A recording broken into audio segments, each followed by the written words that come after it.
Como igreja, nos apresentar ao Senhor para cultuar com todo o nosso coração. Quero convidar você aqui nesse momento, possa desconectar-se, parar com todo o resto que você possa estar aí envolvido, fazendo, para qualquer outra coisa, para onde a sua atenção esteja talvez sendo dedicada, para que neste momento todas as nossas intenções, todas as nossas atenções, todo o nosso coração esteja aberto, disponível para o Senhor, nosso Deus. Bom demais estarmos juntos.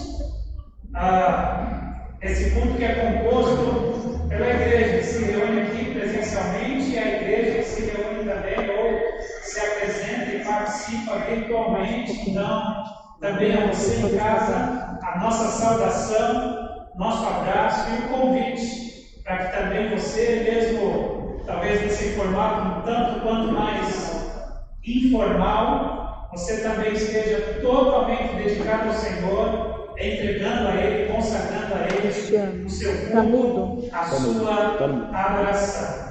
Convido a todos para que abram as suas Bíblias no Salmo de número 145. Eu quero ler esse texto com você.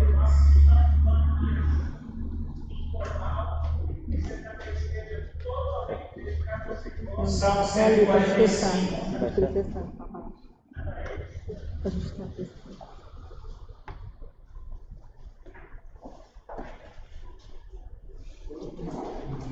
Aqui eu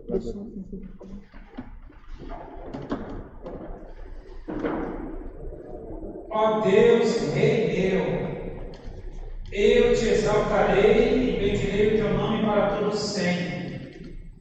Todos os dias te bendirei e louvarei o teu nome para todos sempre. Grande é o Senhor e digno de ser louvado, a sua grandeza é incompreensível. Uma geração contará a outra das tuas obras e anunciará os teus atos poderosos. Meditarei no glorioso esplendor da tua majestade e nas tuas obras maravilhosas. Proclamarão os teus feitos tremendos, e eu contarei da tua grandeza. Lembrarão tua bondade e celebrarão com alegria a tua justiça. O Senhor é bondoso e compassivo, demora para irar-se, é grande em amor. O Senhor é bom para com todos, e as suas misericórdias estão sobre todas as suas obras. Senhor, todas as tuas obras te louvarão, e os teus santos te bendirão.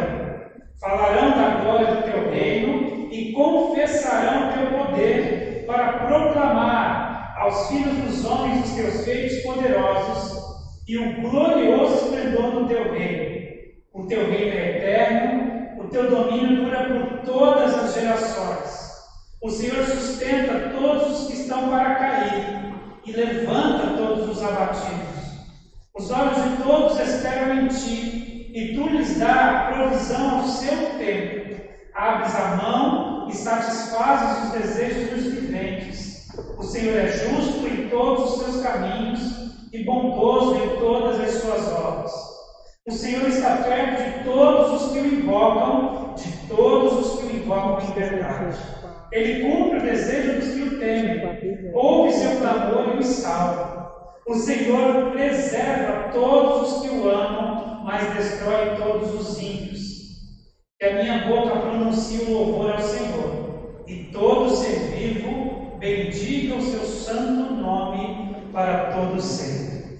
Louvado seja o nome do Senhor, é a esse Deus grande que eu convido você para louvar, para exaltar, para bendizer a grandeza do seu poder, a grandeza da sua majestade, a grandeza do seu domínio, a grandeza da sua obra. Convido você para se colocar de pé, vamos orar. Senhor, nós te louvamos, nós te agradecemos. Meu Deus amado, como é bom poder mais uma vez estar nesse lugar, como é bom rever os irmãos, os amigos. Como é bom, Senhor, nos chegarmos para cá, certos de que aqui é muito mais do que um lugar de encontro entre pessoas que se prezam, que se amam, mas aqui também é um lugar em que o teu povo se apresenta diante de ti com todo o seu coração. Por isso eu te louvo, Senhor, por cada um dos irmãos, por cada um daqueles que nesta hora participam disso e, ó Deus, dedicam todo o seu ser a ti. Que, ó Deus amado, nada, nenhum ruído externo mesmo do nosso coração possa atrapalhar, interferir nesse nosso tempo de comunhão com o Senhor. Que seja de verdade um tempo de encontro contigo. Que seja de verdade um tempo de ouvirmos a tua voz. Que seja de verdade um tempo para cantarmos os teus louvores e dizer com todo o nosso coração da grandeza do teu poder. Que, ó Deus amado, Senhor, a todos toque, visite, abençoe. Que o Senhor se agrade de nós. Que o Senhor perdoe, ó Deus amado, os nossos pecados. Limpa, Pai querido, o nosso coração. E que não tenhamos nenhum impedimento para estar diante do Deus vivo. E possamos, assim como o salmista disse, possamos nós também dizer, cantar e proclamar a grandeza do Senhor. Abençoa, Deus, cada momento da nossa reunião. A Deus, abençoa, em nome de Jesus, cada um dos que acompanham.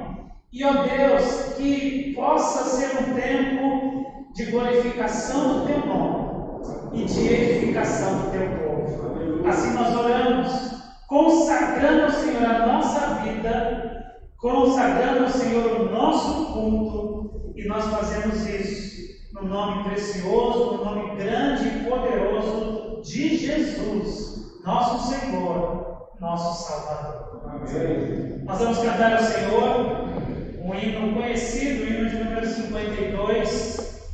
Nós vamos dizer a grandeza do Senhor. Que você o exalte, o adore, o louve com todo o seu coração. Se você já conhece a canção, faça esse exercício de repente deixar os olhos, imaginar o Senhor e lembrando da sua obra, glorifique-o. Se você não conhece, aprenda, acompanhe, mas que também seja não apenas dos lábios, mas isso seja um louvor que nasce do seu coração, do mais íntimo de você. Vamos louvar o Senhor em 52, grandioso és tu.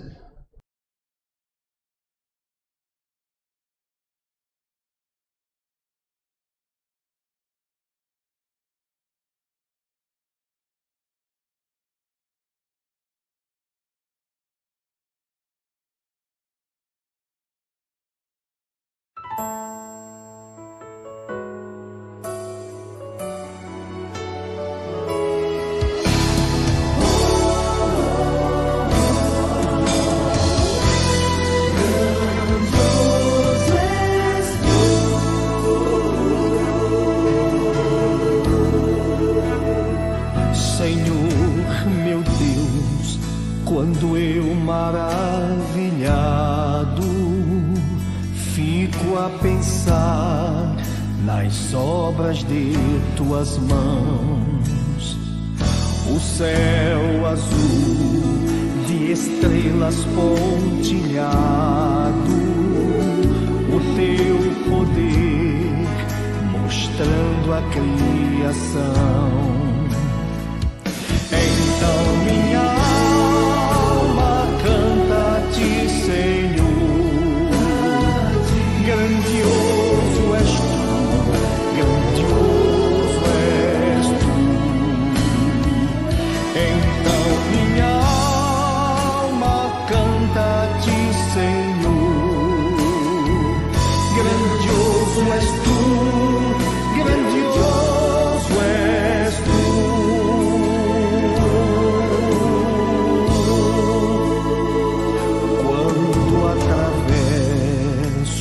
Bosques e florestas, ouvindo abrir sai o pássaro a cantar e vejo além montanhas e colinas o teu poder ao mundo proclamar. Então minha alma canta-te, Senhor. Grandioso és tu, grandioso és tu. Então minha alma canta-te, Senhor. Grandioso és tu, grandioso és tu. E quando enfim eu for ao céu subindo, então verei a glória do Senhor.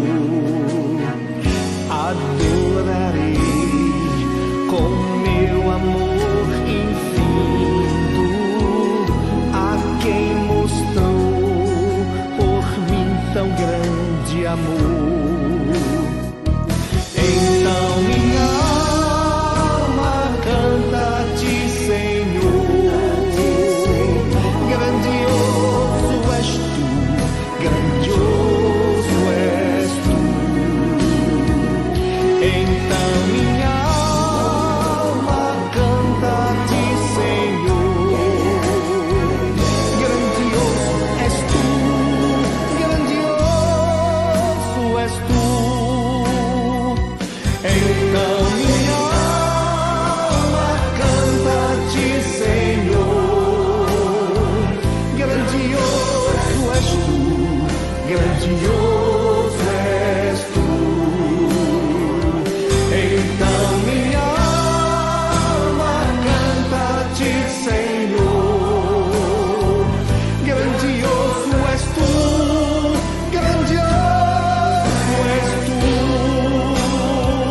Grandioso és tu, grandioso és tu. Grandioso és tu.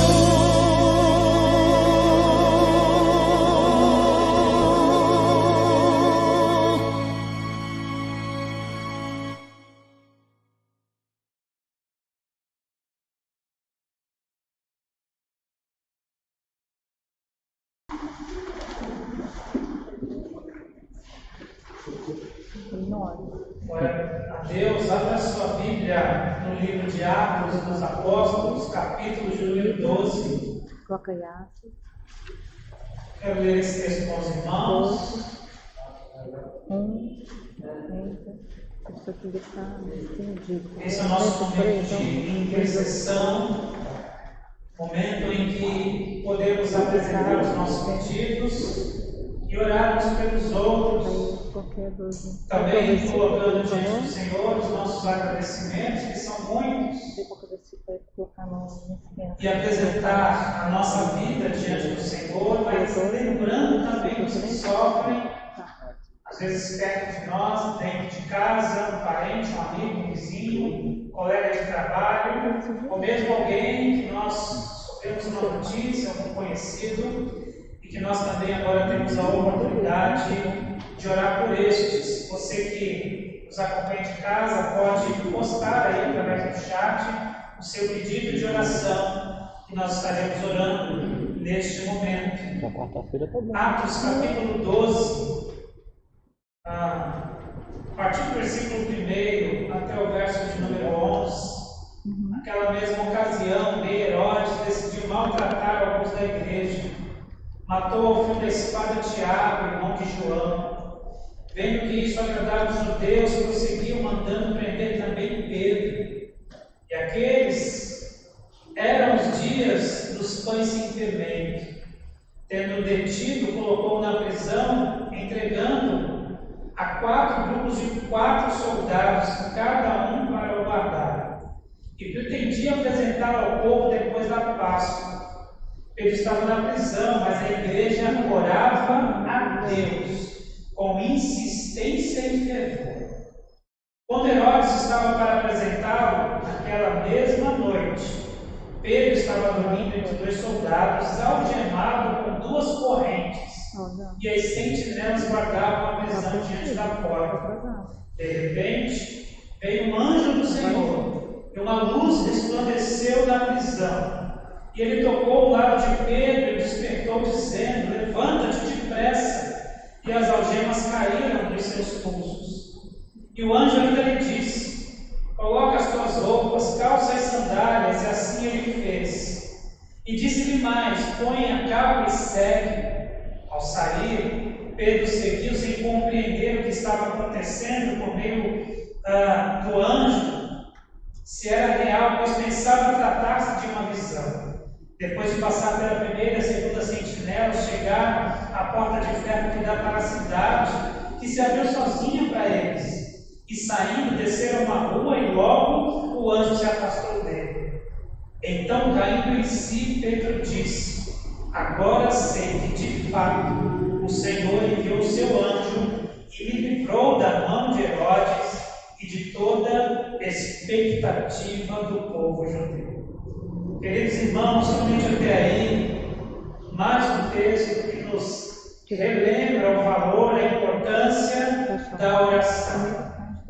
E se há uma importância em um servo de Deus orar, como diz lá no capítulo 5 de Tiago, muito pode a oração do justo nos seus efeitos, quanto mais quando um exército ora, quando o povo de Deus ora, quando a igreja se une em oração.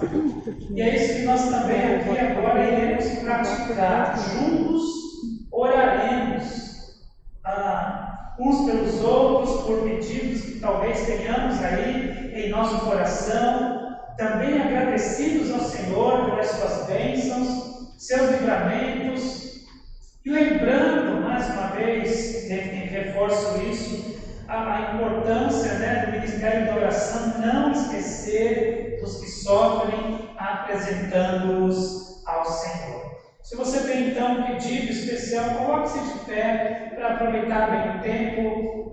Você colocando-se de pé, nós estaremos orando pela sua vida. Você coloca diante do Senhor aí o seu pedido, no seu coração mesmo. Deus conhece o seu coração, sabe aquilo que te motiva a colocar-se de pé, e nós vamos então estar orando, estaremos orando neste momento por cada um dos irmãos, por cada um dos pedidos agora apresentados. Queria convidar o irmão Milton, vem cá, meu irmão, grande irmão, por fora e por dentro, né? Milton Luiz. Milton vai ser o nosso intercessor dessa noite.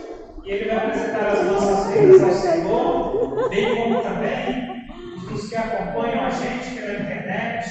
Nós estaremos aqui agora também orando pela sua vida, pelo seu pedido. Suba aqui, meu querido. Todo vergonha. O Milton está tímido aqui de aparecer na telinha.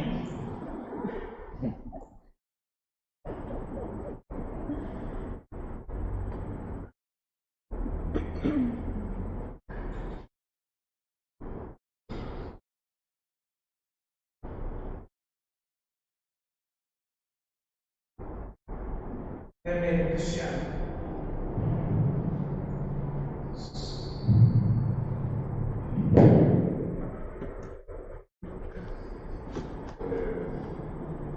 Senhor nosso Deus, Pai, em nome do seu amado, Senhor e Salvador Jesus Cristo, humildemente, ó Pai, diante da tua presença. Venho a ti, ó Pai, primeiramente, meu Deus, te agradecer por tudo que teus feitos em nossas vidas. Amém.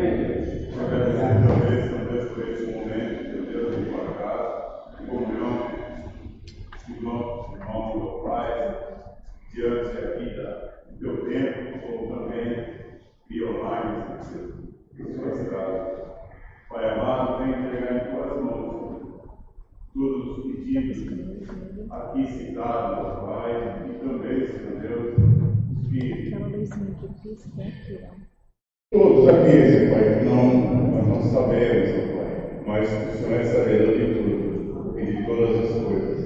Por isso, Senhor Deus, eu peço a Ti, ó Pai, o Senhor continue conosco, Pai. O Senhor venha a cada dia, Senhor Deus, nos orientar, guiar os nossos passos, porque é só com a Tua presença, Pai, só com o Teu dirigir que nós possamos acertar, Pai. Perdoa os nossos pecados e nos ensina cada vez mais, Senhor Deus, a querer Te buscar cada vez mais, no nome de Jesus. Cristiano, fazer nada, Cristiano. Senhor, Fazer nada. eu entrego tudo e todos em Tuas mãos. Amém. Graças a Deus. Não, tá? A gente vem junto também. Você põe aqui, eu Deus ponho nos aqui. abençoe. Irmãos podem se assentar. Estamos em campanha de missões e gostaríamos de dar agora uns minutinhos à equipe de promoção missionária para também compartilhar conosco uma palavra.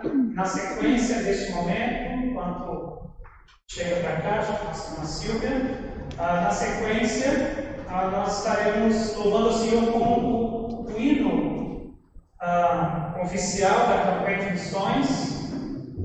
Nós vamos louvar o Senhor e também será um momento, então, para que os irmãos dediquem ao Senhor os seus dízimos e as suas ofertas. Irmã Silvia e irmã Glaucia tem a palavra.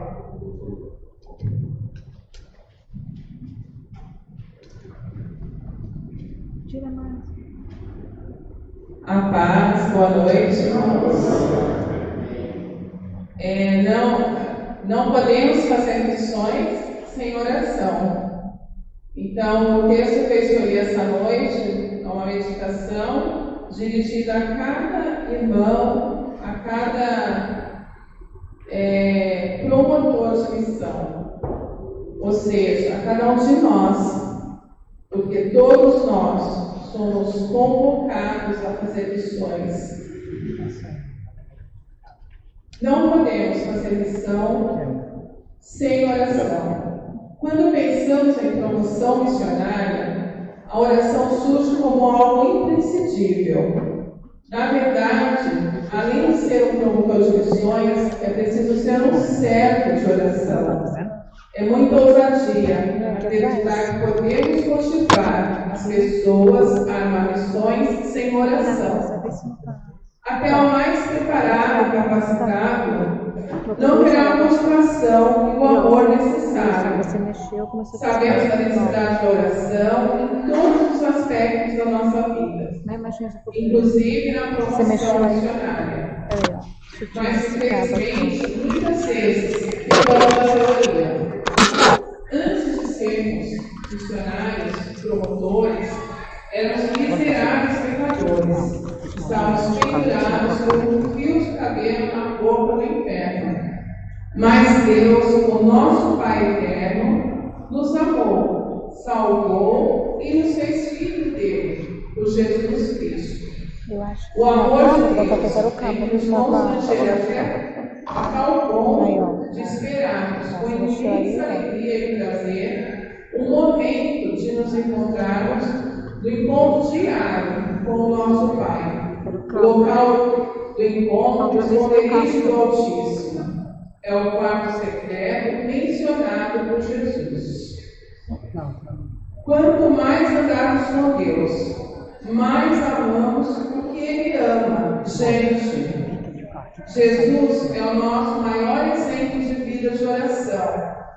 Mesmo andando de cidade em cidade, de aldeia em aldeia, pregando e anunciando o Evangelho do Reino, ele não parava. Suas pernas eram inquietas. Parece que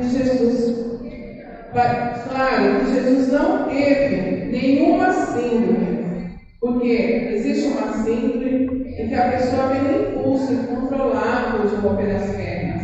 Parece que assim acontecia com Jesus. Mas ele também não parava. Porém, apesar de toda aquela agenda intensa, em muitos momentos, aquelas pernas inquietas se tornavam totalmente inquietas. Isso acontecia quando Jesus dobrava os seus joelhos e orava ao Pai. A falta de tempo não pode ser motivo para não frequentarmos o quarto secreto. Querido irmão, o mais importante e necessário para mobilizar os corações nós já temos, são os nossos joelhos, dóbrios e dóbrios na presença de Deus. Então, que esse texto a gente possa, estar fazendo a nossa primeira etapa de missão, que é orar. Então, a irmã Glaucia, ela vai dirigir o tema, a divisa. Depois nós vamos fazer uma oração. Os irmãos que estão acompanhando no grupo da... é um motivo de oração. E hoje, o nosso motivo de oração é pelo nosso Brasil. Essa campanha é uma campanha missionária da Junta de Missões Nacionais.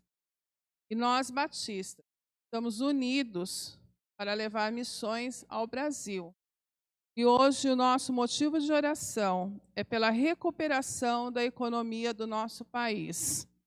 Que nós possamos estar orando, colocando diante de Deus o Brasil e a cada irmão, que possa estar sendo abençoado por Deus, a cada pessoa, para que nós possamos estar nos recuperando. Nós sabemos que a economia do Brasil já tínhamos uma necessidade de melhora, de crescimento, estava surgindo um crescimento. E com essa pandemia foi altamente atingida. Mas nós cremos no poder do nosso Deus, de estar recuperando não só a economia, mas cada coração de cada brasileiro. Graça e paz, igreja. Primeiro eu quero agradecer a cada um que pôde contribuir com a cantina do domingo. Muito obrigada. Vamos ter mais surpresas na cantina. Aguardem. Cantina missionária com muito sucesso.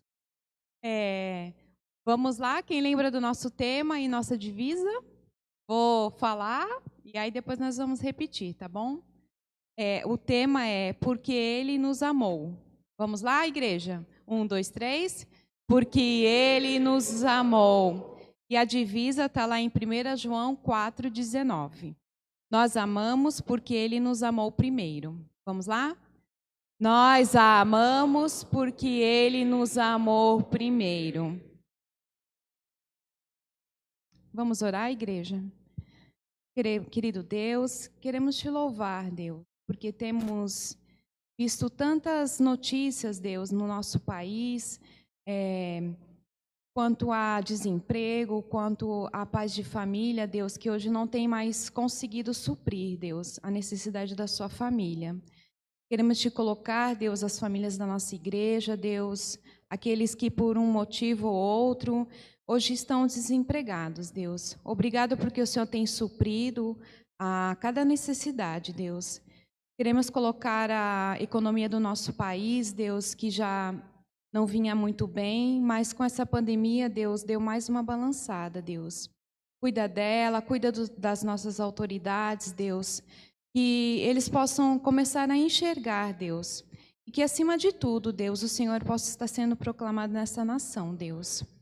Que o Senhor comece a dar sabedoria aos dirigentes, Deus, e que eles possam reconhecer que só o Senhor é Deus.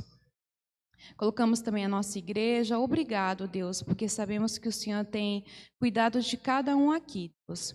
Daqueles que estão enlutados, daqueles que perderam o emprego, Deus, daqueles que adoeceram, mas sabemos que o Senhor tem sustentado a cada um, Deus. Muito obrigado, Deus. Tudo isso nós te pedimos e te agradecemos em nome de Jesus.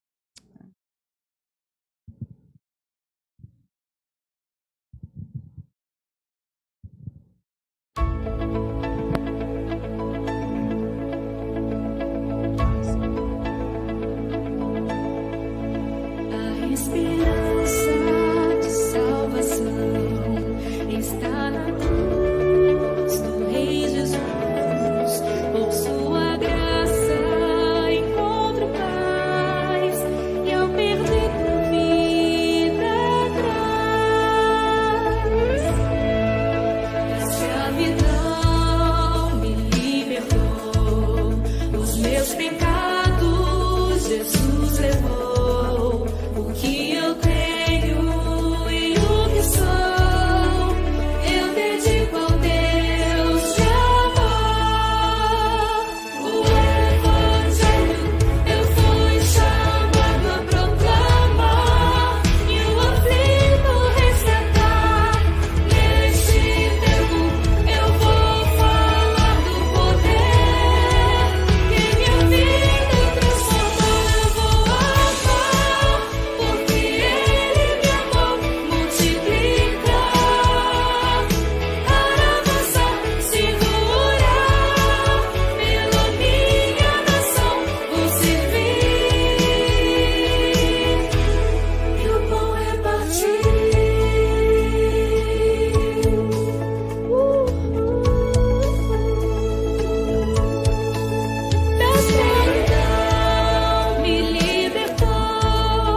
Abrir as nossas Mateus 5.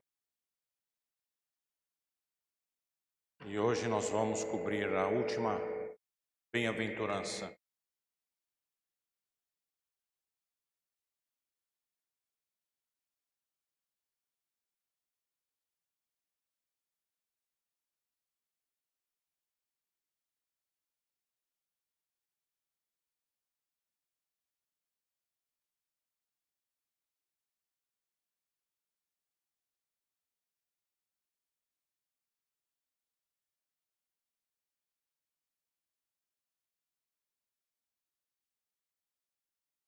Então, 12 versículos.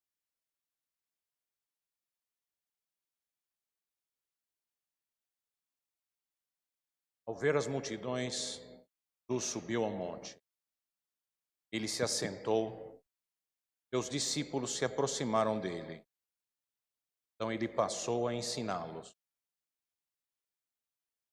Jesus disse: Bem-aventurados os pobres em espírito, porque deles é o reino dos céus. Bem-aventurados os que choram, porque serão consolados. Bem-aventurados os mansos, porque herdarão a terra. Bem-aventurados os que têm fome e sede de justiça, porque serão saciados. Bem-aventurados os misericordiosos, porque alcançarão misericórdia. Bem-aventurados os limpos de coração, porque verão a Deus. Bem-aventurados os pacificadores, porque serão chamados filhos de Deus. Bem-aventurados os perseguidos por causa da justiça, porque deles é o reino dos céus.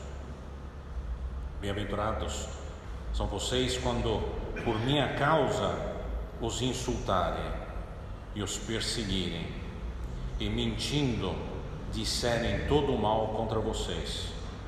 Alegrem-se, exultem, porque é grande a sua recompensa nos céus, pois assim perseguiram os profetas que viveram antes de vocês. Vamos nos prostrar diante de Deus em oração. Querido Deus, amado Pai, nós te agradecemos pelo seu amor por nós. Nós te agradecemos, Senhor, pela Tua palavra. Senhor, nos colocamos diante de Ti nesse momento porque não somos dignos de proclamá-la, Senhor. Senhor, me ajude a fazê-lo. Ajude meus irmãos a assimilarem, sobretudo pela ação do Espírito Santo falando no coração de cada um. No nome de Jesus nós te pedimos. Amém. Eu dizia aos irmãos a última vez que é sempre bom a gente se consultar com os homens de Deus na história da igreja e em torno a nós, além daqueles que o Senhor nos colocou diante de nós, né? Especialmente os nossos pastores. E hoje não vai ser diferente. Eu vou pegar muita coisa emprestada de uma carta que eu já falei para vocês, mas hoje um pouco mais daquele que foi considerado o príncipe dos pregadores, Charles Haddon Spurgeon. Talvez alguns irmãos já devem ter conhecido ou sentido falar, escutado falar. Mesmo porque aqui da frente não somos nós que estamos professando a palavra de Deus, não estamos inventando nada.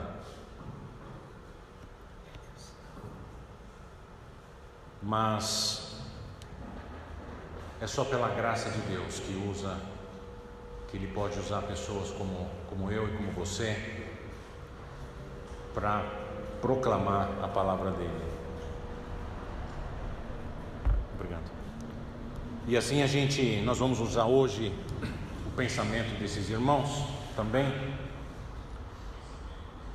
A credibilidade de um sermão depende não só da boa palavra proclamada, mas depende da do conhecimento, do caráter e do conhecimento de Deus, também a nível pessoal, de quem prega. E a sabedoria relativa às coisas de Deus. Por isso que muitas vezes a gente nós somos incapazes e precisamos de Deus para nos ajudar.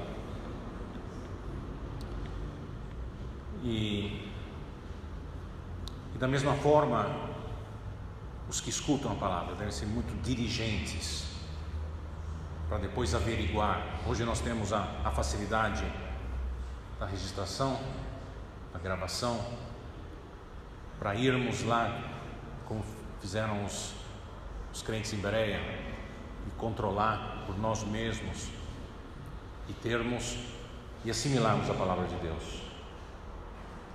Isso é importante porque tem muitas igrejas, muitos lobos travestidos de ovelhas, travestidos de pastores, e que infelizmente levam o precipício a muitos. Por isso não nos deixemos cair nas armadilhas que levam os pensamentos na carne, nem as ciladas do diabo, nem as tentações do mundo, e orar de maneira redobrada para cada pessoa que nos ministra a palavra e também para os líderes de ministério, porque são muito importantes, como o testemunho que nós escutamos e vamos escutar esse mês sobre missões, a importância desses irmãos e irmãs na linha de frente, alcançando pessoas que não conhecem a Cristo, e quão importante é também a palavra, o caráter, a sabedoria, a experiência de Deus pessoal de cada um desses missionários quando vão proclamar a palavra de Deus. E nós vimos no mundo quantos cristãos nós temos, chamados cristãos, mas que não tiveram o privilégio que esta igreja tem de ter do púlpito a palavra fiel de Deus.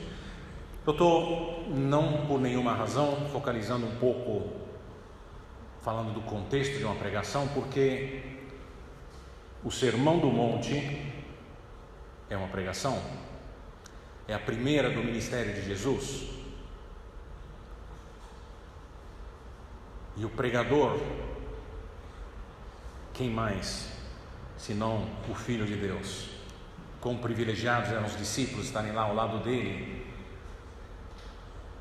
a personificação do objeto principal de toda a história da Bíblia, desde a criação até a obra da cruz que ele estava iniciando e que irá até o julgamento final e a eternidade.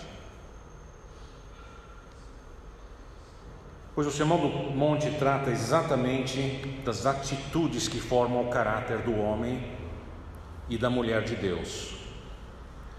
Ele retrata os traços atitudinais, das atitudes de uma pessoa que resultam das suas vidas transformadas para Jesus. Aquelas vidas que confiaram e se entregaram ao Salvador e ao Senhor da vida delas. A pregação é instrumento de chamada para que tantas almas venham a conhecer e viver Cristo Jesus, porque muitos se ludibriam com os doces venenos do mundo. Então aqui nós não estamos distorcendo, ajustando nada à palavra de Deus, e nem para conquistar a simpatia ou dinheiro, ou alimentar nosso ego. É muito importante toda vez que escutamos alguém falar na internet, em qualquer lugar, de filtrar essas coisas. E como disse o pastor Wagner domingo passado, posso falar por mim, assim como ele falou por ele, nós estamos aqui por paixão, com um sentimento claro que Deus nos colocou, nos quer preparar, desenvolver, amadurecer na a proclamação da palavra dele. Então tudo isso agora voltando ao Sermão do Monte. Quem estava falando era Jesus. Era Jesus. Qual o melhor arauto da palavra de Deus, senão o próprio Jesus? Lembre-se do contexto da época. Nós falamos da outra vez, os judeus de um lado teimosamente legalistas, ou os outros opressos, né, e frustrados, porque não tinham conseguido entender ou obter aquele gozo do qual Deus falava, que a lei apontava. E não entendiam que o problema era a falta de fé, submissa à soberania de Deus. Mas a lei servia para justamente apontar este problema.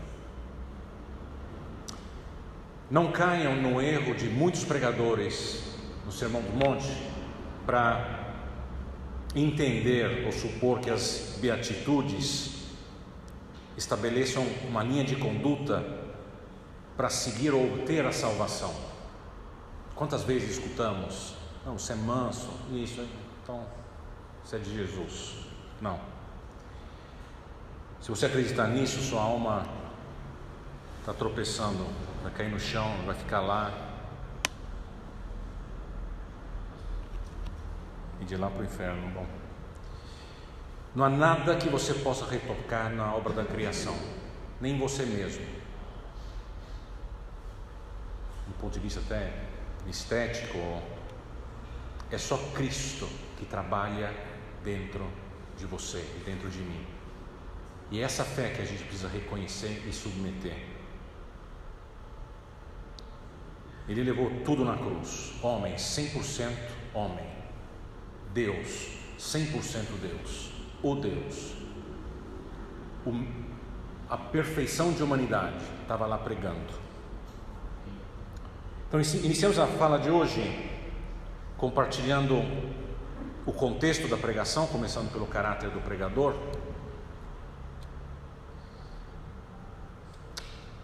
Porque o caráter e a experiência do pregador de Jesus vai nos ajudar a explicar e entender. Não sei se os irmãos perceberam que essa bem-aventurança é redobrada, mencionada 2 vezes. Nós vamos ler depois outra vez esses 3 versículos. Então, depois de falarmos um pouco então desse contexto da pregação, nós vamos focar muito hoje nos paradoxos. Nós vamos dedicar um pouco de tempo para repassar as bem-aventuranças, para entender o que a última está falando. No texto dessa última bem-aventurança é até fácil, na leitura dela, não tem nada escondido atrás, mas é o cúmulo do paradoxo. Então a última bem-aventurança, a última beatitude, o cúmulo do paradoxo. É então o título que a gente pode dar para essa fala. E ainda no contexto da pregação, vocês notam que Jesus estava em cima de um monte. Ele estava bem visível, ele estava bem acessível. E ao redor, provavelmente, de todos os lados, a multidão que estava seguindo, fascinada com o início da pregação e das curas que ele fazia, estavam lá, provavelmente a grande maioria de curioso, mas em torno a Jesus tinham os discípulos. Por que é importante ver a clareza, a transparência, a visibilidade?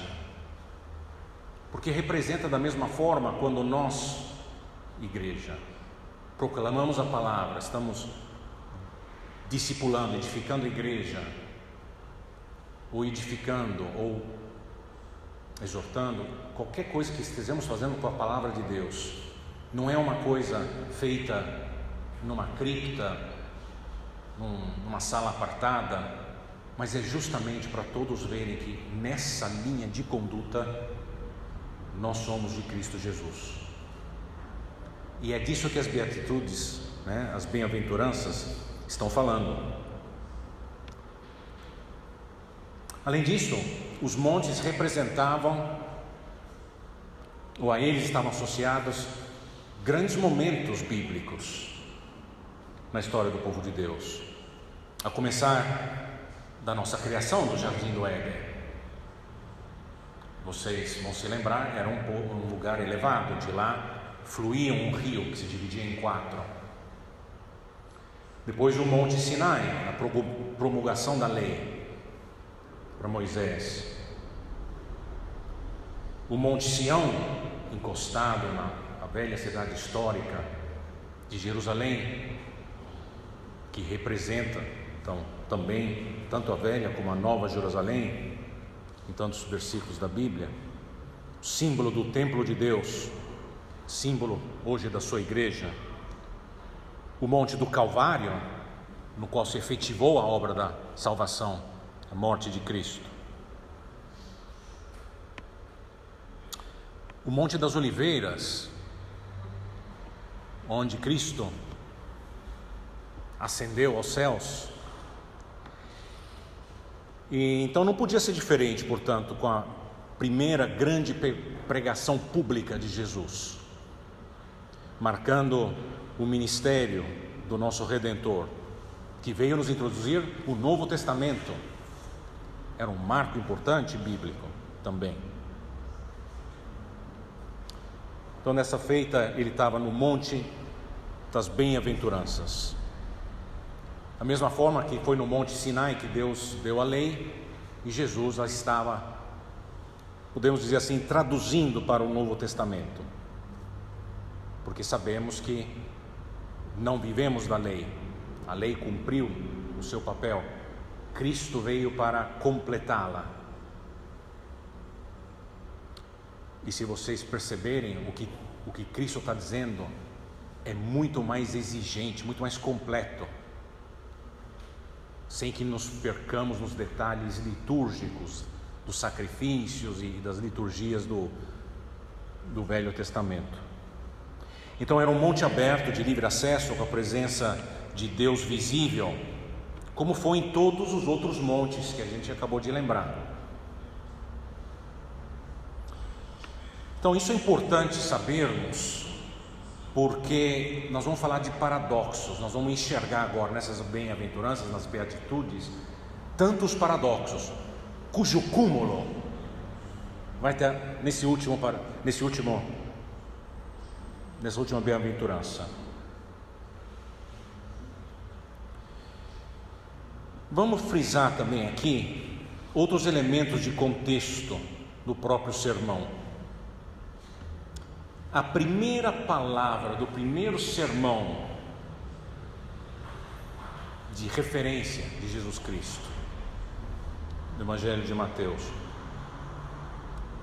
a todo mundo cristão é bem-aventurados. Primeira palavra que Jesus, o sermão que Jesus fez. E é sugestivo isso, porque se os irmãos foram bem na Bíblia, no Velho Testamento, o Velho Testamento, a última palavra com a qual acabou o Velho Testamento é maldição. Maldição. O Evangelho de Cristo em toda a Bíblia, desde o Velho Testamento até o Novo, porque a Bíblia fala do Evangelho de Cristo, também no Velho Testamento, é: acredite e seja bem-aventurado. Fé e bênção é o suco da mensagem. Então aqui nós estamos falando da bem-aventuranças, é o foco do sermão de Jesus. O acredite era por conta dos milagres que ele fazia, de como ele amarrava com o Velho Testamento o Novo, o que estava acontecendo, o que estava se desenvolvendo com Jesus Cristo naquela época, para a formação da sua igreja. Este sermão de Jesus está falando de como os reconhece seus discípulos pelo que são das suas atitudes. Pelo que são de suas atitudes, e não pelo que fazem das suas atividades. Então, pelo que são, está falando da essência de nós cristãos, discípulos de Jesus, e não do que temos que fazer. Aborda o ser e não o fazer, porque se somos de Deus, tudo poderemos fazer na vontade de Deus, que Ele reservou para a gente. O problema não era fazer, mas ser. Daí a relevância da importância do próprio pregador do Sermão do Monte, que era Jesus. Essas bem-aventuranças são 7. As 7 primeiras que nós já vimos, que associa a perfeição de Deus, cada uma delas. E esta 8ª, ela é a perfeita bênção resumo. De uma maneira paradoxal, nós vamos ver, das 7 precedentes. Lembrem ainda que as bênçãos, todas elas, bem-aventurados os pobres, elas se referem aos bem-aventurados agora. Você é bem-aventurado agora. Não é que você vai ser bem-aventurado quando a promessa se consumar, ou o prêmio, né? É para o presente. E naturalmente se referem aos cristãos que se identificam com as 7 bem-aventuranças, mesmo que cá entre nós e confessando diante a Deus, como é difícil nos emedesimar 100% nelas, porque pecamos. A realidade desta última bem-aventurança é que comprova as atitudes definidas nas 7 anteriores. Pode ser considerado como a confirmação e o resumo de todas elas. Vamos varrê-las rapidamente para entender como cada bem-aventurança é construída em termos ou em torno a esses paradoxos. Ou seja, paradoxo são aparentes antagonismos, são coisas que parecem antagônicas, que não se explicam, que se contrastam, que se opõem, mas que de uma maneira egrégia a palavra de Deus nos comunica uma verdade preciosa. Então no verso 3 é de se maravilhar ao observar como o Senhor associa a bem-aventurança dos pobres de espírito a uma riqueza e poder que vai além de todos os tronos da terra, que é o reino dos céus. Está aí o paradoxo: pobre, mas ele, no reino dos céus, ele tem a riqueza. No verso 4, é extraordinário saber da boca do Senhor que aqueles que choram a doída tristeza do pecado e seu dano não só para com eles mesmos, mas para com o mundo em torno a eles, terão o maior dos consolos no colo eterno de Deus. Então você chora, você está desconsolado, mas você é bem-aventurado porque você será consolado. No verso 5 é de se abismar que os mansos altruístas que renunciam toda forma de conquistas e ganhos para si irão desfrutar a maior das heranças, que é toda a nova terra regenerada e expurgada do pecado. No verso 6 é sublime ouvir do Senhor Jesus, próprio na pessoa dele, na que Deus exercerá o julgamento final, que todos aqueles cristãos de caráter, sendo aqui definido nas bem-aventuranças, também têm fome e sede de justiça de Deus, que vão ser por eles saciados, não tão somente justiciados, eles vão estar saciados. No verso 7 é emocionante, ele é Jesus dizendo que para aqueles que se dão compaixão e misericórdia, Deus consumará sua infinita misericórdia para com eles que deram de si mesmo. Vira pizza. Eles é que vão ser ou receber a misericórdia. E no verso 8, quão profundo é saber do próprio Filho de Deus, que os únicos que verão Deus infinitamente puro e santo serão os puros de coração. E finalmente no verso 9 é um paradoxo, porque os judeus já sabiam, ninguém é puro de coração. O paradoxo aqui é mais um paradoxo, é uma ironia. Então ninguém vai ver Jesus, ninguém vai ver Deus. E finalmente no verso 9 é igualmente arrebatador. Lemos: registrado na boca de Jesus que quem mais senão os pacificadores serão chamados de filhos do Deus da paz. Aquele mesmo Deus que os judeus esperavam iriam com eles a conquistar e matar tantas nações para eles conquistarem, o mesmo Deus que estava fazendo eles sofrerem, que é o Deus da justiça, do julgamento, filhos da paz. Então vocês notaram em torno a quantos paradoxos inimaginavelmente reconciliáveis aos olhos dos sábios daqueles tempos, mas também dos tempos de hoje. Pobreza não se identifica com posses e poder, mas a promessa futura do reino. A tristeza chorada não reflete uma alma consolada, mas haverá um consolo em Deus. Os mansos que não brigam para fazer se valer, geralmente, e não sobra nada para eles neste mundo agressivo, mas herdarão toda a terra, será deles. Os que têm fome de justiça é porque não as têm, mas vão se saciar nela.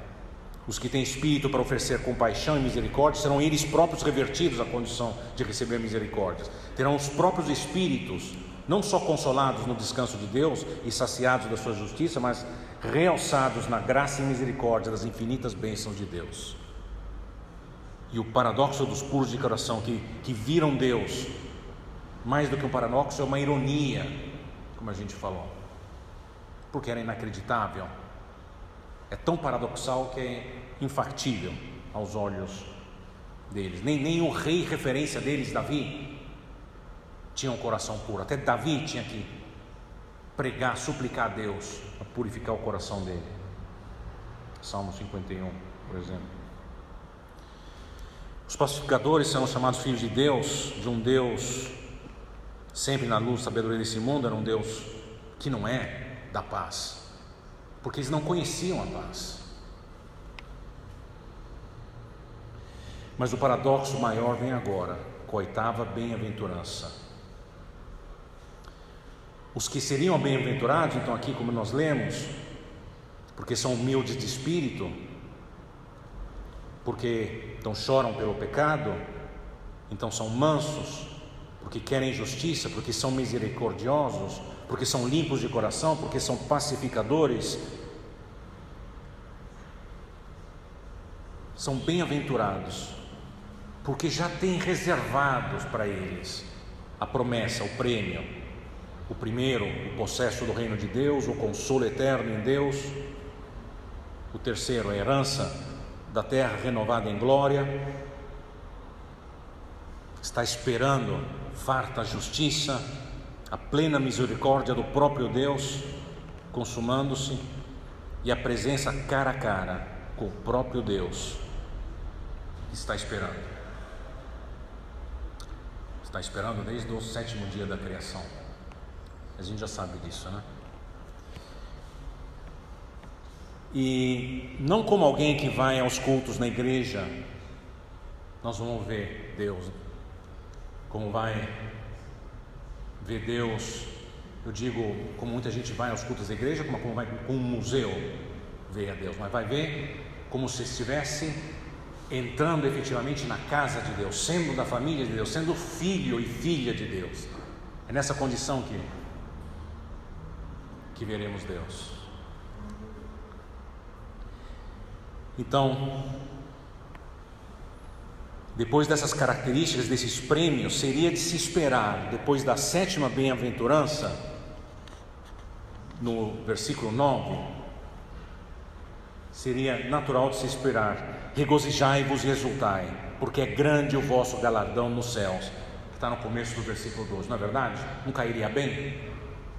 Depois dessas bem-aventuranças, esses prêmios, regozijai-vos e exultai, porque é grande o vosso galardão nos céus. Mas aí entra os 3 versículos e a bem-aventurança de hoje. Vamos reler do versículo 10 ao 12, que é o foco de hoje. Bem-aventurados os perseguidos por causa da justiça, porque deles é o reino dos céus. Bem-aventurados são vocês quando por minha causa os insultarem e os perseguirem e, mentindo, disserem todo o mal contra vocês. Alegrem-se e exultem, porque é grande a sua recompensa nos céus, pois assim perseguiram os profetas que viveram antes de vocês.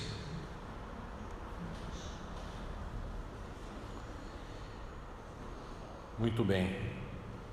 Então, depois das bem-aventuranças, vocês vão ser perseguidos. Nós vamos ser perseguidos. Todas as bem-aventuranças antes dessas são de atitudes interiores que você assume. A abordagem contrasta com aquela dos judeus, cuja religião era praticada externamente, para mostrar para os outros. Todas as atitudes são internas. Essa última bem-aventurança também é uma atitude interna, essa oitava que acabamos de ler, mas uma atitude de estar disponível a ser submetido à ação de outros, ação negativa de outros.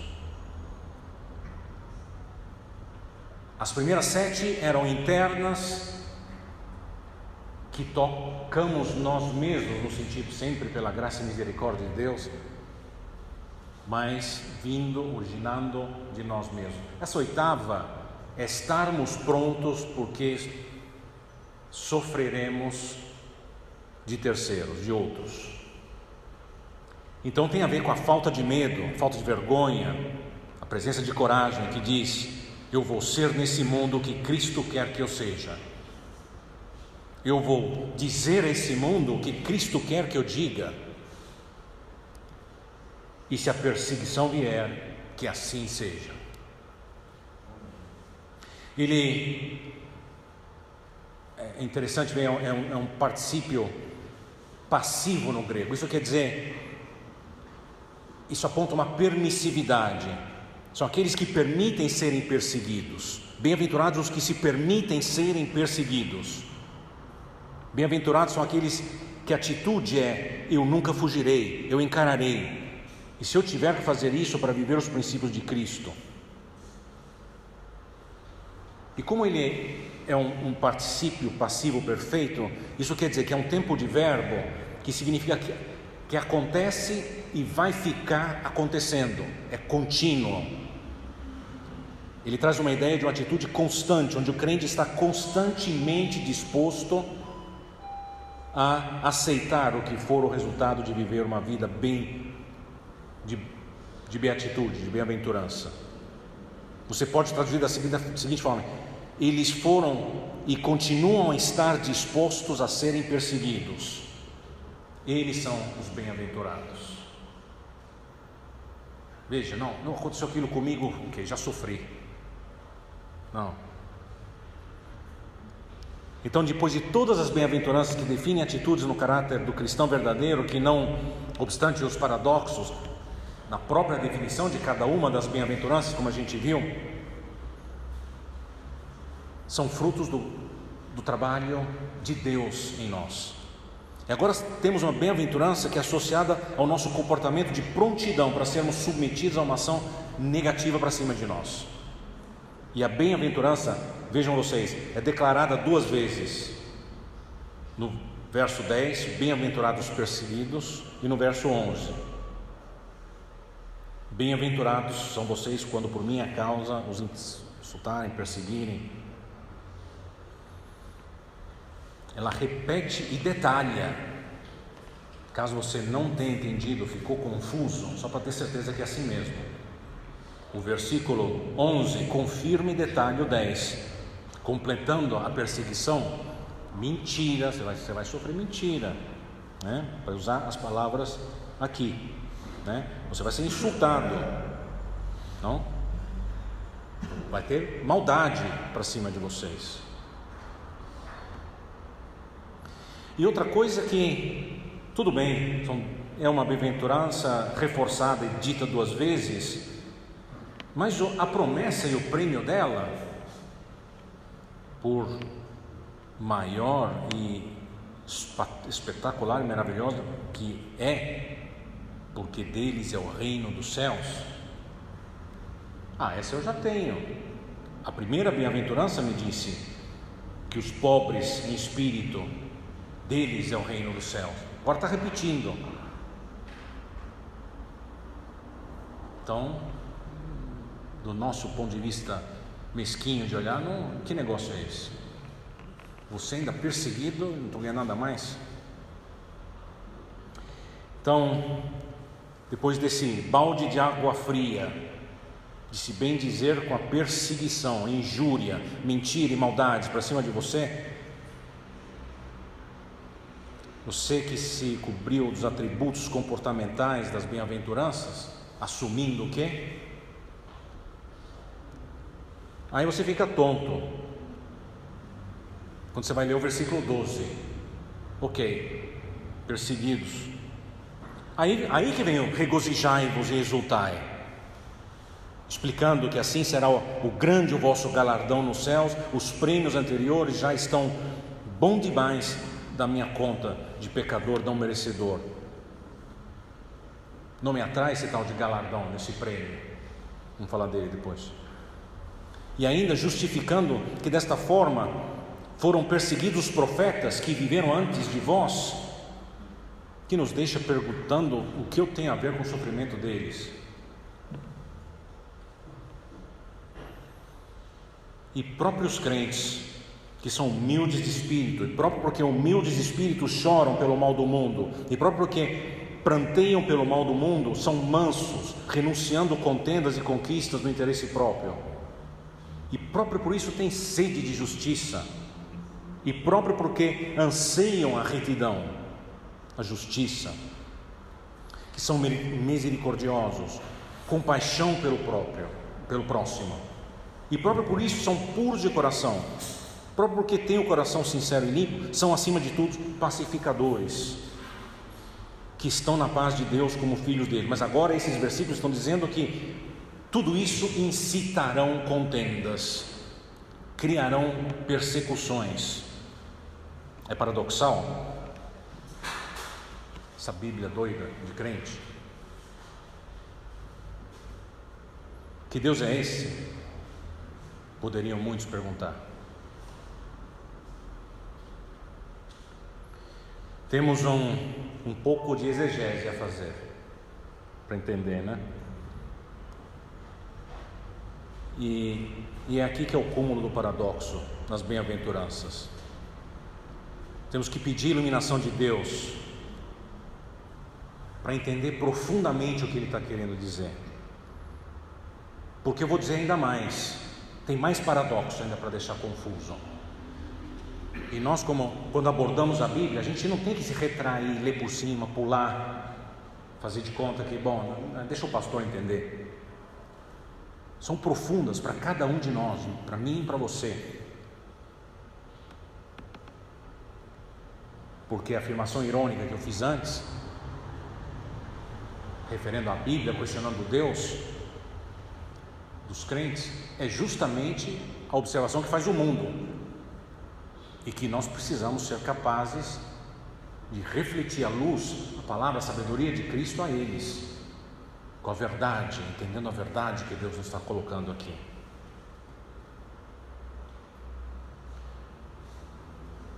Quando somos perseguidos e com outras maldades em cima da gente, o máximo que conseguimos evitar é o pecado da ira, da vingança, do ódio. E no mínimo nos desgasta, nos corrói, nos destrói os ânimos.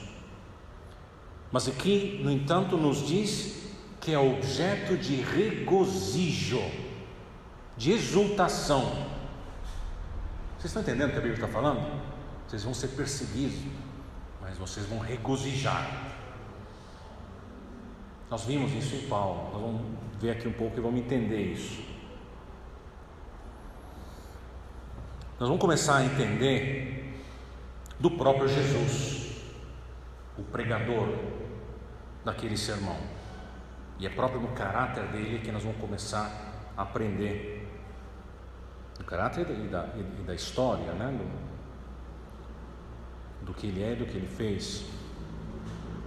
Ele disse que nos deixa a paz. Em João 14:7 diz assim: deixo-vos a paz, a minha paz vos dou. Não vou-la dou como o mundo a dá. Não se turbe o vosso coração e nem se atemorize. Que gostoso saber disso. Mas ao mesmo tempo,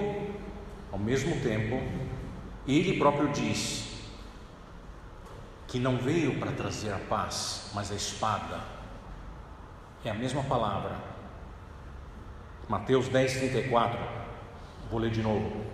Não penseis que vim trazer paz à terra. Não vim trazer paz, mas a espada, pois vim causar divisão entre o homem e seu pai, entre filho e sua mãe, e entre nora e a sua sogra. Assim os inimigos do homem serão os da sua própria casa. Quem ama seu pai ou sua mãe mais do que a mim não é digno de mim. Quem ama seu filho ou sua filha mais do que mim não é digno de mim. E quem não toma a sua cruz e vem após mim não é digno de mim. Quem acha sua vida perdê-la-á, e quem todavia perde sua vida por minha causa achará. Está aí o paradoxo definido em Jesus Cristo. Ele dá paz e não dá paz. Então o desafio está a entender a função da persecução e a natureza da paz. Então entender para que serve, qual a função da persecução e qual a natureza da paz.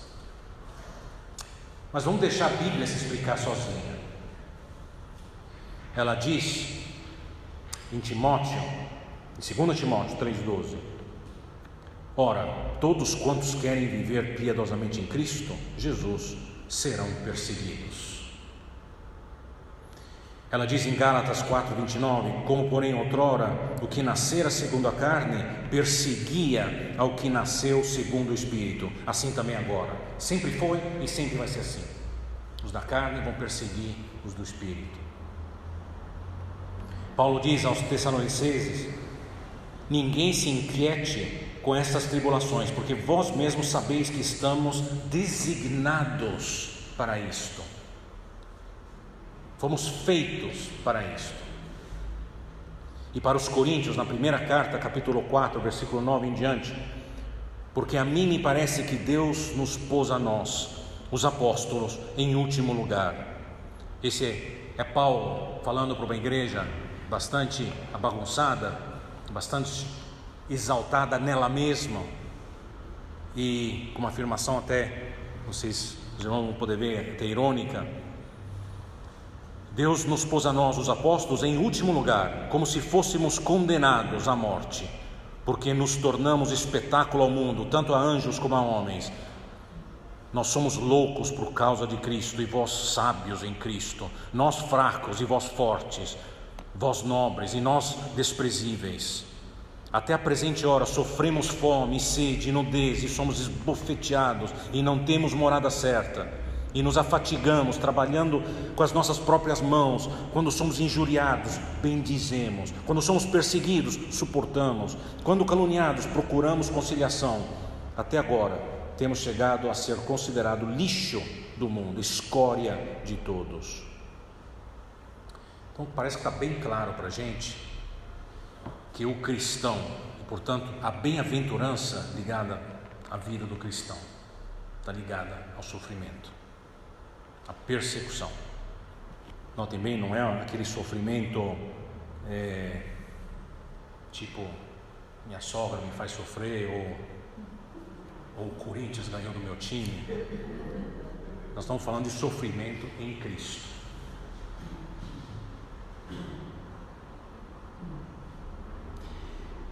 O cristão segue a Cristo no sofrimento, mas também segue um ao outro. Filipenses 1:29: porque vos foi concedida a graça de padecerdes por Cristo, não somente de crerdes nele. Crer é fácil, eu creio em Jesus, sim.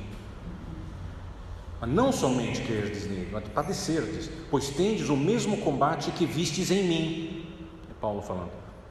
E ainda agora ouvis é o meu. Então, o exemplo de nós é Cristo, o exemplo nosso é Paulo. O que nos destacará no caráter à luz da santidade de Deus não é tanto como nos saímos do compartilhar a palavra quando o sol está brilhando na nossa vida, mas o que testemunhamos, sobretudo quando vivemos debaixo da tempestade nas nossas vidas. É lá que o cristianismo é diferente de todas as outras religiões, porque lá é a expressão máxima do amor, o renegar-se de si mesmo debaixo da tempestade, debaixo da dificuldade, do sofrimento, da perseguição, para pensar nos outros, para bendizer os outros.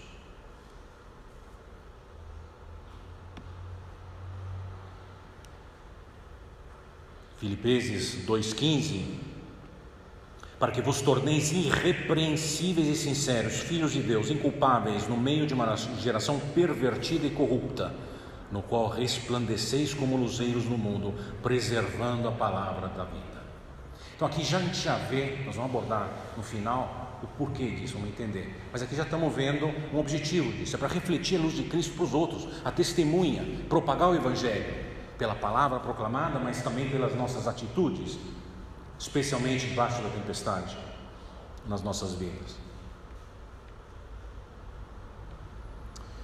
O cristianismo que se contextualiza, hoje é uma palavra muito usada no mundo cristão, o contextualizar-se. Não, hoje o cristão moderno, ele precisa estar mais no mundo, ele precisa estar lá, né? Porque é assim que Deus precisa. Deus não precisa de nada. Deus não precisa que você ponha na boca dele o que já está na Bíblia.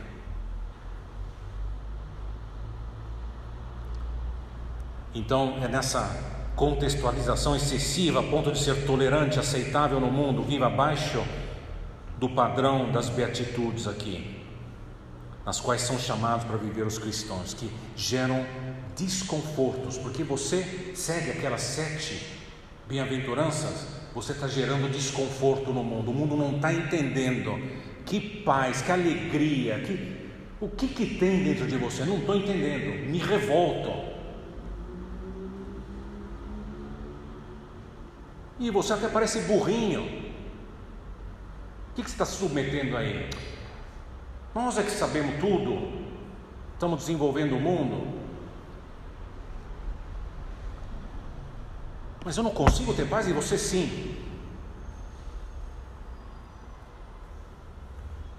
A tendência de todos nós, a minha, a sua, é de querer nos acomodar no mundo. Essa contextualização é um docinho, né?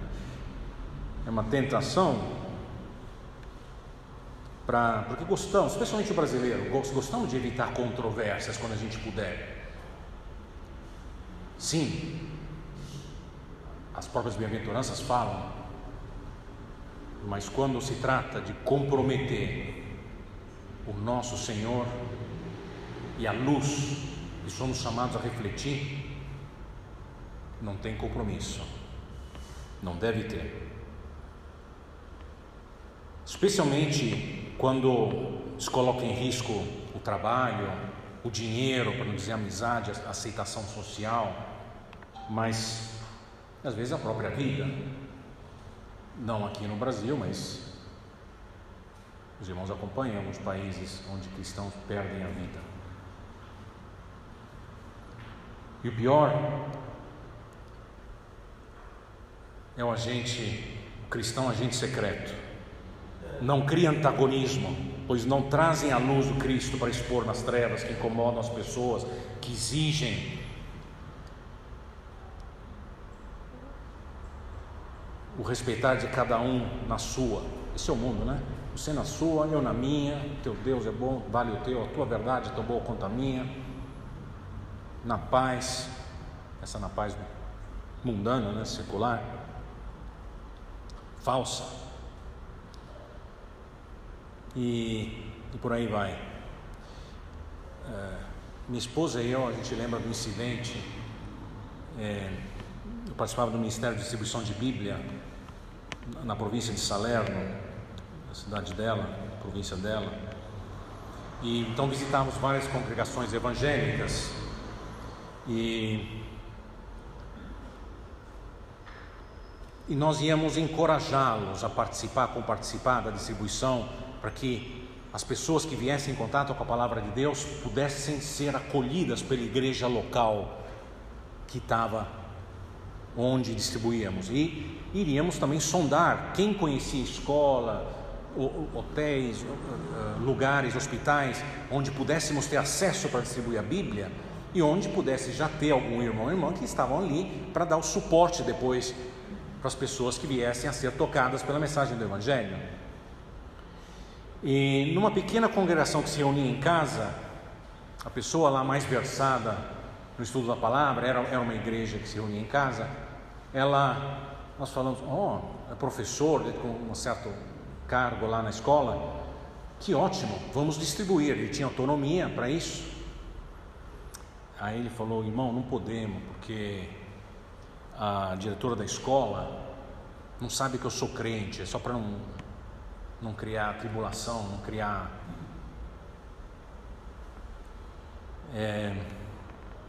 vocês podem imaginar a indignação. É uma ilustração oposto daquilo que nós estamos vendo aqui na Escritura, certo? Quando nos expomos, vamos estar pronto para receber ricocheteios, né? Vamos ser indagados, questionados, e chegar até um nível que a bem-aventurança está dizendo aqui, e é uma bem-aventurança, a perseguição, a maldade, a mentira, colocada na nossa boca justamente para fazer do cristianismo o que ele não é, ou a imagem que ele não é. Então, viver no mundo, opondo o mundo, opondo a carne, opondo Satanás, com certeza é um distúrbio a todos os três, a começar da nossa própria carne. E se você não experimentou perseguição, e as pessoas não têm certeza que você é um cristão, ou então você diz que é um cristão, mas isso parece não fazer muita diferença, você não está vivendo uma vida confrontadora, semelhante à de Cristo. Porque a semelhança de Cristo produz a mesma reação como era quando Jesus na terra, como ele produziu quando estava na terra. É isto, seguir os passos do Mestre. É fácil olhar para a letra, sim, creio, bonito. Essas oitava e última bem-aventurança está dizendo muito bem. Então a aplicação prática de tudo isso, e quanto mais você estiver crescendo, edificando em Cristo, e chegando àquele grau de santificação com a qual você vai ser cada vez mais identificado com as bem-aventuranças, pode ter certeza, meu irmão, minha irmã, que a perseguição vai bater aí na porta.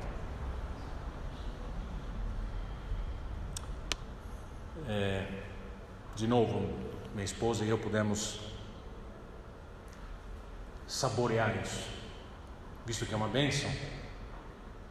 O desafio é aprendermos a considerá-la uma bênção, e nesses momentos continuarmos a testemunhar, sermos fiéis ao testemunho e não rebaixarmos para jogar, para responder, para contra-atacar essas perseguições. Porque a Bíblia é clara, você tem um Senhor, ele ou está no Deus verdadeiro, em Cristo Jesus, ou está em alguma coisa diferente, oferecida ou influenciada pelos homens, pelo mundo, ou pelos anjos caídos.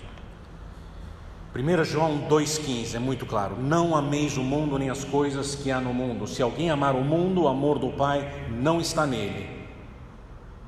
Uma pessoa que conheceu a grandeza da salvação de Cristo, simplesmente não se encaixa no mundo, não tem graça, não satisfaz.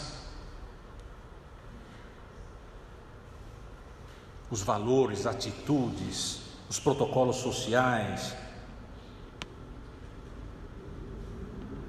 E daí é rápido muitos serem etiquetados como fundamentalistas, né? Ou separatistas, e aí por diante.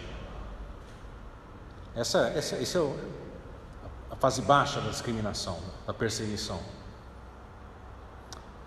Até a nível social, formulação de novas leis que vão espremendo e encurralando a própria igreja, como vemos no tratamento dos sexos, gêneros, ao ponto de ser lei e ao ponto no qual a igreja, o crente, para satisfazer a lei, que em teoria é a justiça, mas que para nós, palesemente, fortemente, contradiz o princípio maior de Deus, do relacionamento do homem e da mulher, que figura o matrimônio, que é a metáfora suprema do relacionamento de Deus com a sua igreja. O Deus que fez o homem, fez a mulher, mulher. É um exemplo de como a perseguição vai encurralando não só o crente individual, mas a nossa igreja.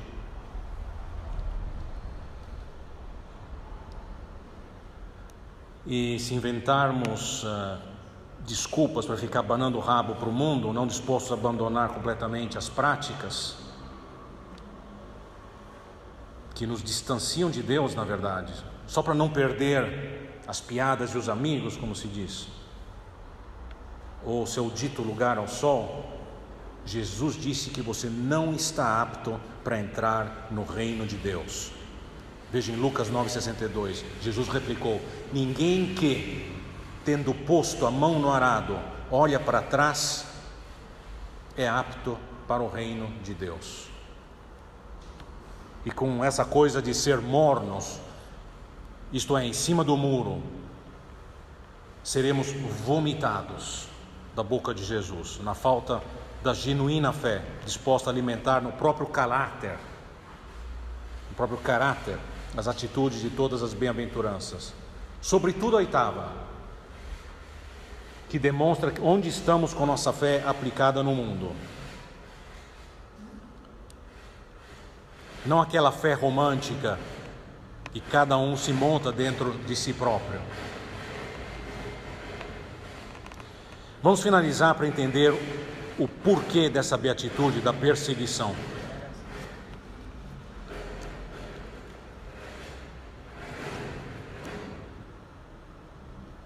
Estou bem sem?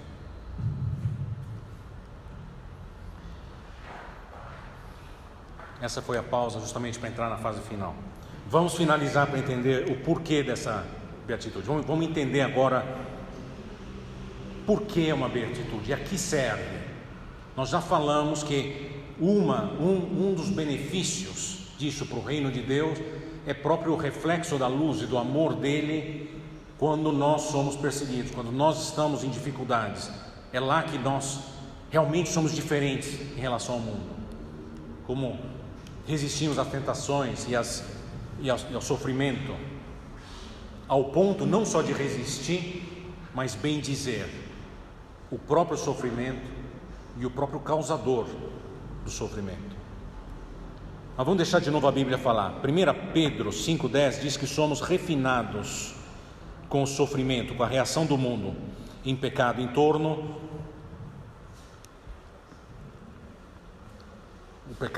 a nós, que se recusa todas as características das bem-aventuranças. Diz assim, 1 Pedro 5,10: ora, o Deus de toda graça, que em Cristo Jesus vos chamou à sua eterna glória, depois de terdes sofrido por um pouco, Ele mesmo vos há de aperfeiçoar, firmar, fortificar, fundamentar. A Ele seja o domínio pelo século dos séculos. Amém.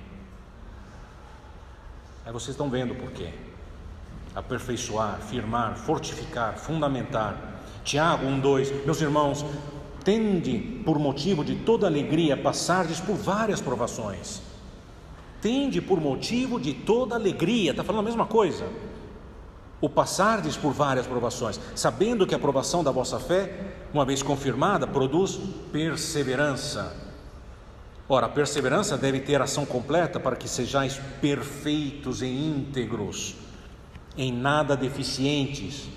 O público ao qual Tiago escreve é dos cristãos, dentre os crentes esparsos entre as tribos de Israel, à sua vez dispersas fisicamente, e que agora precisavam ser reunificados no Evangelho e na Igreja de Jesus Cristo.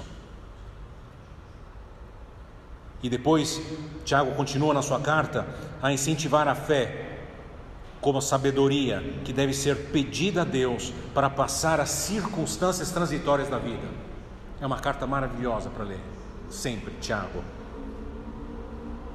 Suportando com perseverança a aprovação, porque depois de ter sido aprovado, receberá a coroa da vida, a qual o Senhor prometeu aos que o amam.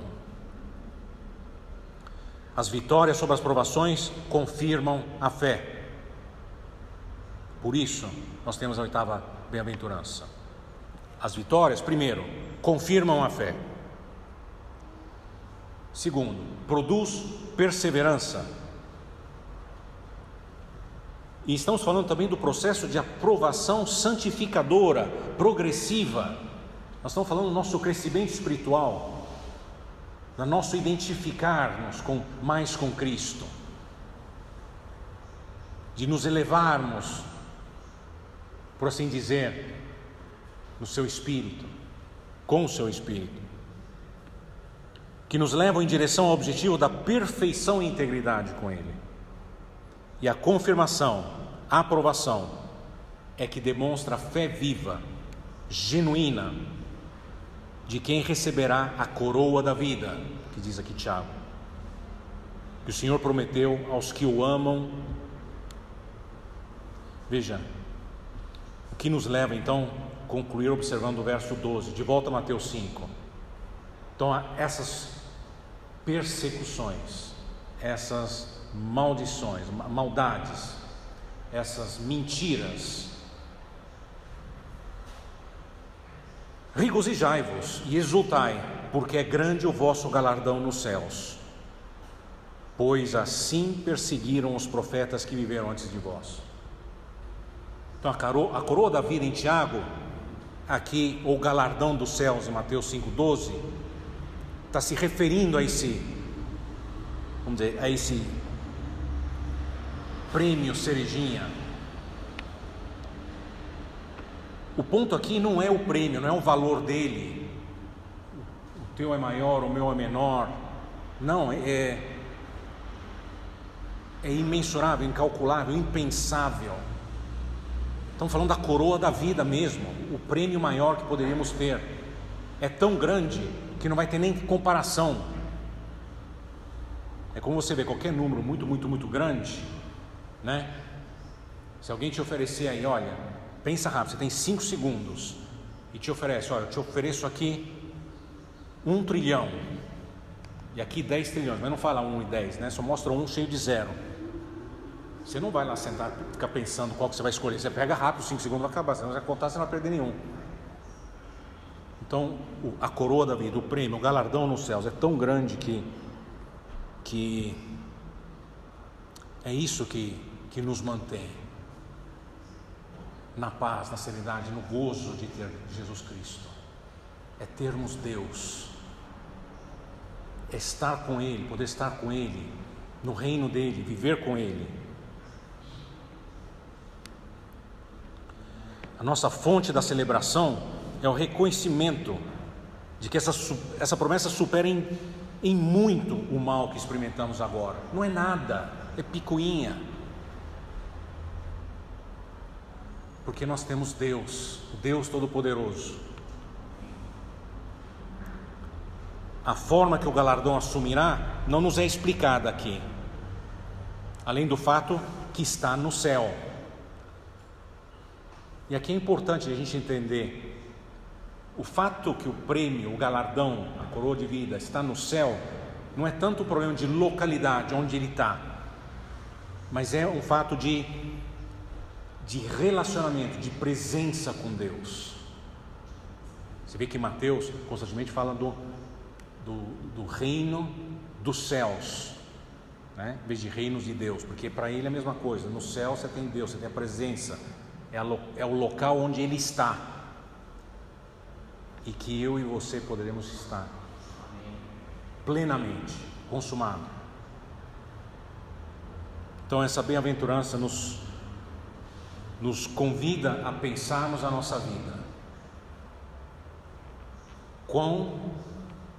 Quanto de cristianismo, agente secreto, nós temos em nós, e quanto que nós somos transparentes, acessíveis, expostos, como naquele monte Jesus era, e como em todos os eventos marcantes da Bíblia, no alto, visível, todo mundo escutando, vendo, seguindo, convidado para participar. Assim devemos ser nós. Mas ao fazê-lo, saibam já que a Bíblia diz: o mundo não está para Deus. Nós somos de Deus ou somos do mundo? E se nós escolhermos Deus, nós estamos comprando briga com o mundo. Mas não porque nós causamos, nós somos pacificadores, nós lemos as beatitudes, mas porque isso vai incitar. E vamos ter muito que praticar, não só a reter o pecado de uma resposta, de uma reação, de uma ira, de uma vingança, de uma retaliação, mas mais ainda, no bem dizer. É uma bem-aventurança. Nós vamos bem dizer o Senhor, nós vamos bem dizer o sofrimento que Ele nos dá, e na maneira com a qual Ele nos refina, que Ele nos aprova, que Ele nos confirma, para sermos abraçados por Ele para a eternidade futura. Vamos orar. Querido Deus e Pai, nós agradecemos, Senhor, pela Tua palavra, nós agradecemos pela riqueza, Senhor, que provoca tantos paradoxos no nosso pensar limitado, Senhor. Obrigado pela grandeza, grandiosidade, pela visibilidade da Tua mensagem. Ajuda-nos, Senhor, a assimilá-la e olhar para além do nosso raciocínio limitado, para entendermos, Senhor, que tudo o que acontece aqui, Senhor, é o Senhor nos preparando. Senhor, para aqueles que ainda têm dificuldade em entender, e como nós já temos, pedimos, Senhor, que aqueles que ainda não Te escolheram no reconhecimento do próprio estado de pecado, no arrependimento nesse estado, e no aceitar e no abraçar a lavagem que o Senhor deu na cruz para aqueles que acreditarem em Ti e, portanto, serem beatos. Beatos com essas bem-aventuranças que pudemos aprender, e beatos também na perseguição, Senhor, que nós sofreremos seguindo os passos do nosso Mestre, do nosso Salvador, do nosso Senhor Jesus Cristo. Dê-nos força na fé, Senhor, para sermos capazes de atingirmos este nível de fé. Senhor, nós Te agradecemos e pedimos a Tua bênção sobre cada um aqui presente, cada irmão, irmã, amigo, amiga, escutando em casa. Dá-nos a força, a perseverança de estarmos sempre junto com a Tua palavra, junto com a Tua igreja e, portanto, junto com o Teu Espírito Santo, atuando em nós. Tudo isso nós Te pedimos e Te louvamos, no nome de Jesus. Amém.